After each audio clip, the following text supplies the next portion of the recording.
Tatanggapin ba natin ang katwiran ng MMDA traffic enforcer na walang hinuhuli sa jaywalking dahil walang panikit? Ito, inutil at walang alam sa batas ang aming na caught in the act. Huli sakto ang mga tauhan ng Metro Manila Development Authority o MMDA na walang silbi sa Taft Avenue, Pasay City. Sa videong ito, nakuha ng T3, makikita ang pagtawid ng mga tao kung saan ipinagbabawal.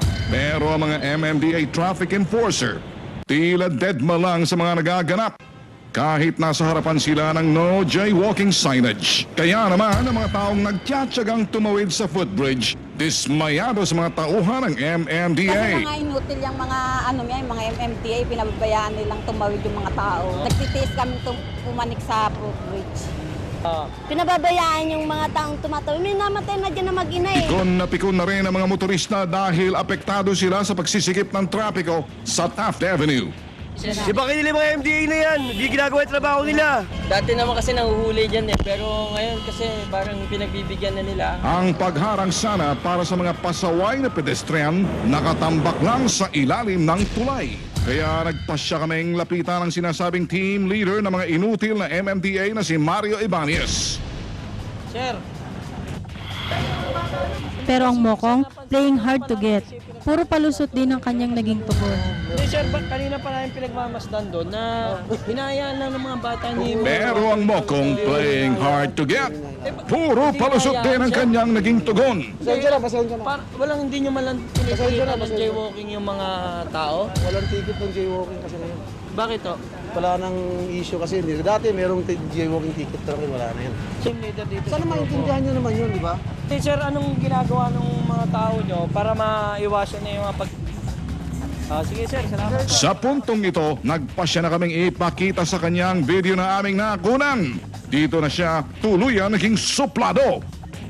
MMDA Chairman Francis Tolentino, totoo bang walang panikit ang mga tauhan nyo sa mga lumalabag sa anti-jaywalking ordinance? Ang nais lamang ng T3 ay maging maayos ang daloy ng trapiko at huwag malagay sa peligro ang buhay ng mga tao. Para sagutin ang isyong ito, nasa linya ng telepono si Attorney Emerson Carlos, Assistant General Manager ng Operations sa Metro Manila Development Authority, MMDA. Sir, magandang hapon. Magandang hapon po.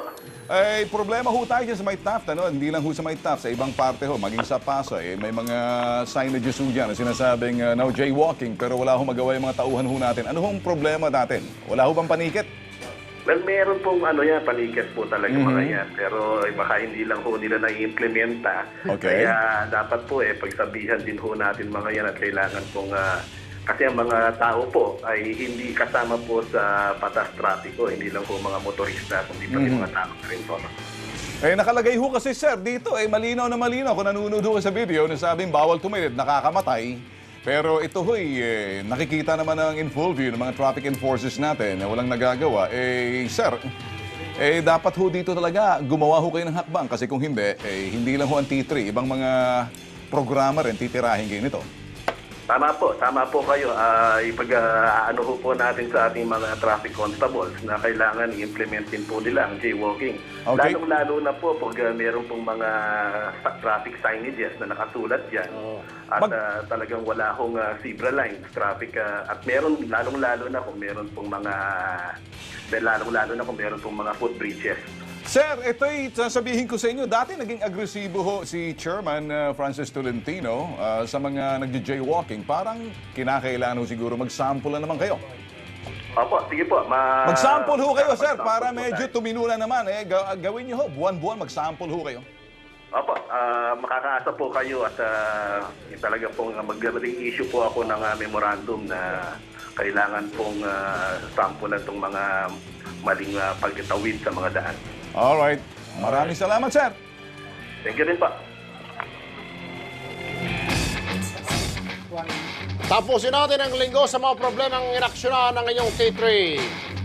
Case filed ang episode namin na nag-rescue ang T3 ng isang 6 taong gulang na bata na pipi at bingi na ay gulpi sarado pasama. Magsisilbing halimbawa sa mga malulupit na magulang. Kinasuhan na kasi ng child abuse ang walang pusong ama habang inaaruga na sa DSWD ang bata para mabura ang trauma. Matapos ang operasyon ng mga taga-DPOS sa mga tricycle na kolorom sa Fairview Regalado, sa Galas naman nag-operate ngayon ang ahensya para tiyaking madisiplina ng mga illegal na namamasada. Case closed! Ipinasaranan ang patio sa Juan sa Bulacan dahil sa pagbubulgar ng T3 na puro estudyante ang umiinom ng alak at tumatambay sa resto bar na dapat talagang bawal dahil katabi lang ng eskwelahan. Ipinatawag ni Mayor ang COP ng Cabanatuan upang gabi-gabi nang mag-monitor sa mga illegal na pasugalan sa kanilang nasasakupan. Hanggang ngayon ay nakakulong pa mga operator ng peryahan nahuli ng T3 noong February 14. At mas lalo pang pinag-igting ang kanilang kampanya laban sa mga illegal gambling sa lugar. Si Mayor Vergara. Yan! Case filed, kinasuhan na ang namumuno sa Escrow Travel and Consultancy Agency na si Alma Biduya na ibinulga ng illegal recruitment para ang tunay na gawain. Case closed. 2 araw lang matapos kaming kalapakin ang MMDA, tinampalap natin, and impounding area sa Ultra, sinahuli nila ang jeep ni Mang Mario Santiago na walang multa dahil sa maling pagkumpiska sa sakyan. Sa pagbabalik ng programa ang tinibag sa pader ng mga sira-ulo at loko-loko, asin natin lahat ng reklamo laban sa babaeng pulis na gustong pagkakita ng kaso ng isang dalagitang ni-rape. Kung meron kayong reklamo o personal na karanasan sa maling pamamalakad ng mga otoridad o ahensya ng gobyerno, ilabas sa mga cellphone at kumuha ng litrato o video.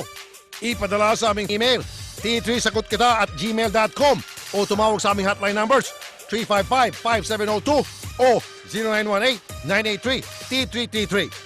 Tandaan, ang aming aksyon ay nakantabay sa inyong sumbong.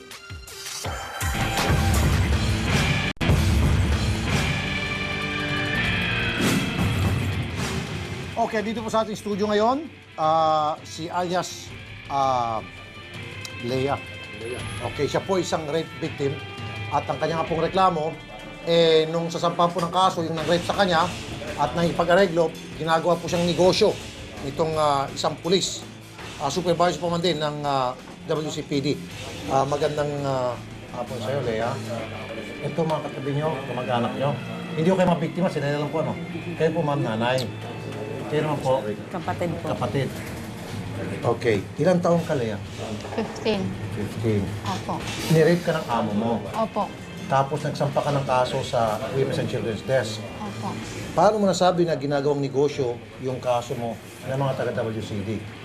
Dahil po nakikipaghati po sila sa nakikipaghati po sila. Nakikipaghati? Opo. Okay. Paano mo nalaman yun? Nandun po ako nandun po ako sa Narinig mo mismo yung... Opo. Narinig ko po yung pinag-uusapan po nila. Okay. Narinig mo? Parang sinabi, halimbawa, example. Sabi po ng investigador. Oh. Yung ano po namin dito, nakikipaghati. Sinabihan ka Opo. na ang patak namin dito, hati. Opo. Sige. Para sagutin ang reklamo, nasa linyang telepono si SPU2 June Valencia, ang nireklamong supervisor ng WCD. Madam, magandang... Okay. Tatawagin natin yung Chief of Police siyempre ng Pasig. Yes, sir. Automatic yan, ano? Yes, sir. Ganon yun. Kapag hindi natin makontak, dapat dalawa palagi naka-ready. Standby. Pag bumagsak ito, pasok to. Otherwise, magbabantir muna kami habang tawag kayo, no? Sige, banter tayo. Kasi hindi naka-ready yung telepono natin. Yung Pasig City Children and Women's Tolrato, ewan ko na ba nangyari dyan. Yan yung kasama natin nung ma-rescue natin yung bata na ginugulpi ng tatay niya.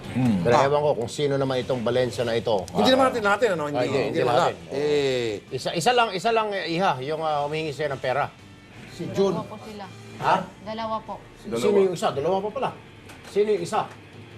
Hindi ko pa alam yung pangalan. Usus, Marisol, dalawa pa pala. Okay, Akala ko hindi isa kita lang. makontak. 1 minute na lang. Ha? Tapos ng banter. Ay, kay Juan. Isumbong mo. Dala kay Chip. Isumbong mo kay Chief. Wala na, 4:45 na eh. Oh, anyway. Pwede naman natin... No. Isumbong mo. Alam mo na magtigil I-report mo tayo kay Chief. dito. Oh, para ano? Automatic. Oh. Okay. Anyway, nag-aantay sila. Ganito. Okay, tapos na. Oo. Okay, paalam na tayo. Dali. Okay na, paalam na tayo. Tapos na eh. Wala na. Hindi ba, hindi Pero nakaready. bago muna tayo magpapaalam. Anyway, seryoso usapan ano po. Nilapit po natin to sa tanggapan ng Chief PNP para malaman po yung pinanggagawa nila. Wala tayong time, overtime. Baka magagalit sa taas. Sige po, samahan ka namin. Okay na, sige. Si Romel Bugay kasi nasa, nasa telepono. Ay, Buenas tayo pag si Romel Bugay. ay, swerte. Swerte tayo. Maganda. Tataas ang rating. O, sige. Bigyan ng increase. Promote. Yan ang 30 minutong aksyon na mismo. Magandang hapon ako po sa Tulfo. Ako naman si Ben Tulfo at binabati ko yung gobernador ng Cabanatuan ay isa ng Nueva Ecija na ginagamit yung video ng T3 na walang pahintulot sa Channel 5. Huwag mong gagamitin sa inyong politikang labanan dyan sa mayor na nakagalitan dito. Fair is fair. Magpahintulot ka, hingi ka ng pahintulot sa Channel 5. Ako po, Sir Erwin Tulfo! Ang bumangga! Iba! Erwin Kerapi at kay Ben Tulfo, lagot ang